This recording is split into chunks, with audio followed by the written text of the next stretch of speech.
Hello friends, स्वागत है आपका हमारे चैनल सफलता का अड्डा पर। और आज है 6 मई 2020। आइए देखते हैं आज की करंट अफेयर्स का हमारा पहला क्वेश्चन क्या है। तो आज का हमारा पहला क्वेश्चन है, हाल ही में सीकेपी सहकारी बैंक का लाइसेंस किसने रद्द कर दिया है। तो सीकेपी सहकारी बैंक का लाइसेंस रद्द हुआ है।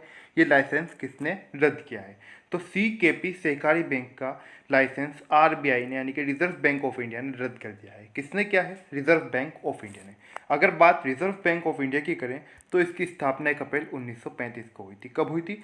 1 अप्रैल 1935 को इसकी स्थापना हुई थी। और स्थापना कहाँ पर हुई थी? स्थापना हुई थी कोलकाता में। कोलकाता कहाँ पर है? पश्चिम बंगाल में है कोलकाता। और आपको बता दें कि पश्चिम बंगाल की राजधानी भी है कोलकाता। इस बात को भी आपको याद रखना है।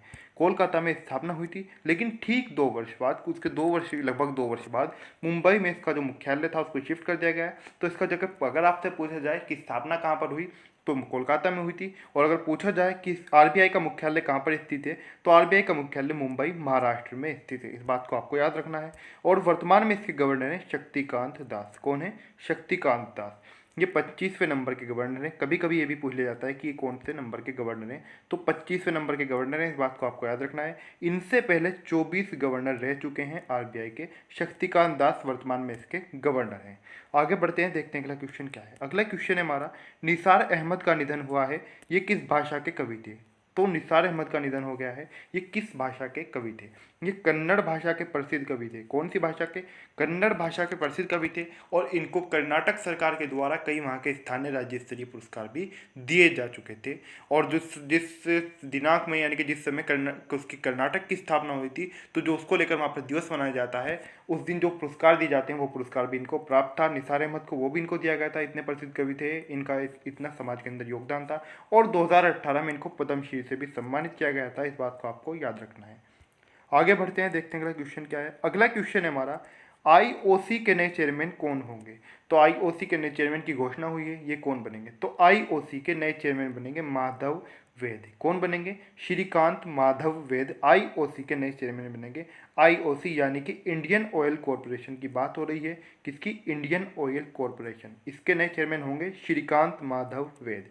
अगर बात करें आईओसी की यानी कि इंडियन ऑयल कॉरपोरेशन की, इसकी स्थापना हुई थी 1959 में। और इसका मुख्यालय नई दिल्ली में स्थित है। इस बात को आपको याद रखना है। आगे बढ़ते हैं, देखते हैं अगला क्वेश्चन क्या है। अगला क्वेश्चन है हमारा, लोक लेखा समिति का अध्यक्ष किसे चुना गया है? तो लोक लेखा समिति का अध्यक्ष हाल ही में किसको चुना गया है? तो अधीर रंजन चौधरी को चुना गया है। किसको चुना गया है? अधीर रंजन चौधरी को लोक लेखा समिति का अध्यक्ष चुना गया है, जो कि कांग्रेस पार्टी के वरिष्ठ नेता हैं। इस बात को आपको याद रखना है। अब इन्हीं को क्यों चुना गया है? आपको बता दें कि ये जो पद है लोक लेखा समिति का जो अध्यक्ष होता है, ये पद हमेशा से ही विपक्ष के पास रहता है। वर्तमान में हमारे देश की सत्ता में बीजेपी है यानी कि भारतीय जनता पार्टी है, और विपक्ष में कांग्रेस है। ठीक है, इस बात को आपको याद रखना है। और यहाँ पर लिखा हुआ भी है, संसद की समिति का अध्यक्ष पद विपक्ष के पास रहता है। तो अधीर रंजन चौधरी जो हैं वे इसके अध्यक्ष बन गए हैं। आगे बढ़ते हैं, देखते हैं अगला क्वेश्चन क्या है। अगला क्वेश्चन है हमारा, किसने भारतीय अमेरिकी को आईबीआरडी में देश का प्रतिनिधित्व करने के हेतु नामित किया है? तो किसने क्या है? डोनाल्ड ट्रंप, नरेंद्र मोदी, उपयुक्त दोनों, या इनमें से कोई नहीं? तो हाल ही में डोनाल्ड ट्रंप के द्वारा एक घोषणा की गई है। डोनाल्ड ट्रंप के द्वारा भारतीय अमेरिकी यानी कि भारत मूल के हैं अमेरिकी नागरिक, यहाँ पे समझ सकते हैं, तो अमेरिका का प्रतिनिधित्व करेंगे आईबीआरडी में। ठीक है, अमेरिका का प्रतिनिधित्व करेंगे। इसके लिए नामित किया है डोनाल्ड ट्रंप ने। डोनाल्ड ट्रंप कौन है? अमेरिका के राष्ट्रपति हैं डोनाल्ड ट्रंप। और नामित जिनको क्या है, उनका नाम क्या है? तो उनका नाम है, जो भारतीय मूल के हैं, अशोक माइकल पिंटो, ये इनका नाम है। अगर बात करें हम आईबीआरडी के बारे में कि आईबीआरडी क्या है, आईबीआरडी के बारे में बात कर लेते हैं। तो इसका पूरा जो नाम है, इसका पूरा नाम है international bank for reconstruction and development. ये इसका पूरा नाम है। इस बात को आपको याद रखना है। हिंदी में अगर कहें तो अंतर्राष्ट्रीय पुनर्निर्माण और विकास बैंक। ठीक है, ये एक अंतर्राष्ट्रीय वित्तीय संस्थान है। अगर बात करें आईबीआरडी की, तो इसकी स्थापना कब हुई थी? तो आईबीआरडी की स्थापना हुई थी 1944 में, और उसका मुख्यालय वाशिंगटन डीसी में है। आगे बढ़ते हैं, देखते हैं अगला क्वेश्चन क्या है। अगला क्वेश्चन है हमारा, किस भारतीय राज्य में अफ्रीकी स्वाइन फीवर के प्रकोप का पहला मामला सामने आया है? तो अफ्रीकी स्वाइन फीवर के जो प्रकोप फैल रहा है, इसका पहला मामला सामने आया है। कुछ समय पूर्व भी मैंने आपको करंट अफेयर्स में इसके बारे में बताया था, लेकिन अब इसके जो मामले हैं उनमें बहुत ज़्यादा वृद्धि हो गई है, बहुत तेज़ी से फैलने लगा है इसका प्रकोप। तो अब किस भारतीय राज्य के अंदर फैल रहा है? उस समय भी बताया था मैंने आपको, असम के अंदर, लेकिन अब बहुत तेज़ी के साथ फैल रहा है। अब इस बात का डर सता रहा है कि कहीं ये जो जो जो चल रहा है, जिस प्रकार का इसका प्रकोप चल रहा है कि कहीं वो ये फैलता है सुअरों के अंदर, क्योंकि कहीं पशुओं से यानी कि सुअरों से ये मानव के अंदर प्रवेश ना करता है। तो असम के अंदर मामला सामने आया, इस बात को आपको याद रखना है। तो अफ्रीकी स्वाइन फीवर जो है ये सुअरों के अंदर फैल रहा है, इस बात को आपको याद रखना है। तो भारतीय राज्य कौन सा है? वो असम। अगर बात असम की करें तो यहाँ की राजधानी दिसपुर है। और अगर बात करें कि असम के मुख्यमंत्री कौन है, तो सर्बानंद सोनोवाल यहाँ के मुख्यमंत्री हैं और जगदीश मुखी हैं असम के राज्यपाल। आगे बढ़ते हैं, देखते हैं अगला क्वेश्चन क्या है। अगला क्वेश्चन है हमारा, किसने यूवी कीटाणु शोधन टॉवर विकसित किया है? तो किसने किया है यूवी कीटाणु शोधन विकसित? ये जो टॉवर है ये विकसित क्या है? डीआरडीओ ने। किसने? डीआरडीओ ने विकसित किया है। अगर डीआरडीओ की बात करें तो इसकी स्थापना 1958 में हुई थी और इसका मुख्यालय नई दिल्ली में स्थित है। आगे बढ़ते हैं, देखते हैं अगला क्वेश्चन क्या है।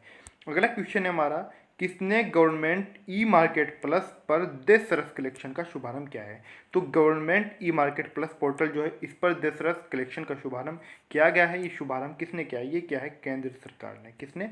केंद्र सरकार ने शुभारंभ किया है। इसका लक्ष्य क्या है? इसका लक्ष्य है कुशल मजदूरी रोजगार अवसरों का सृजन करना, ये इसका लक्ष्य है। आगे बढ़ते हैं, देखते हैं अगला क्वेश्चन क्या है।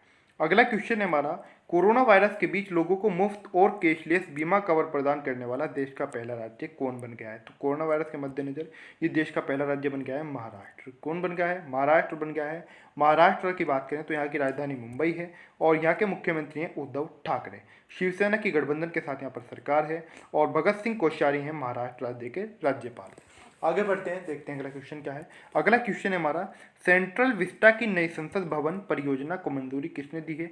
तो सेंट्रल विस्टा की जो नई संसद भवन परियोजना है उसको मंजूरी दी है हाल ही में पर्यावरण मंत्रालय ने। किसने दी है? पर्यावरण मंत्रालय ने मंजूरी दी है, इस बात को आपको याद रखना है। आगे बढ़ते हैं, देखते हैं अगला क्वेश्चन क्या है। अगला क्वेश्चन है हमारा, केंद्र सरकार ने प्रधानमंत्री गरीब कल्याण योजना के तहत कितने रुपए की दूसरी किस्त जारी की है? तो किसने जारी की? केंद्र सरकार ने। कौन सी योजना के तहत? प्रधानमंत्री गरीब कल्याण योजना के तहत 500 रुपये की हाल ही में किस्त जारी की गई है। ये इसकी दूसरी किस्त आई है, इससे पहले भी 500 रुपये की किस्त आ चुकी है, लगातार 3 महीने तक आनी है, यानी कि अब 2 महीने हो गए हैं, एक और किस्त आनी बाकी है। आगे बढ़ते हैं, देखते हैं अगला क्वेश्चन क्या है। अगला क्वेश्चन है हमारा, विश्व अस्थमा दिवस कब मनाया जाता है? तो विश्व अस्थमा दिवस कब मनाया जाता है? ये मई माह के प्रथम मंगलवार को मनाया जाता है। कब मनाया जाता है? अब भी मई का महीना चल रहा है, मई का जो प्रथम मंगलवार होता है उसको ये दिवस मनाया जाता है। इस बार ये दिवस 5 मई को मनाया गया है, इस बात को आपको याद रखना है। आज की जो हमारी करंट अफेयर्स है वहीं पर समाप्त होती है। और जो भी आपको वीडियो अगर अच्छा लगा हो तो प्लीज़ कमेंट करके ज़रूर बताइएगा। अगर आपको वीडियो अच्छा लगा तो प्लीज़ लाइक और शेयर करना बिल्कुल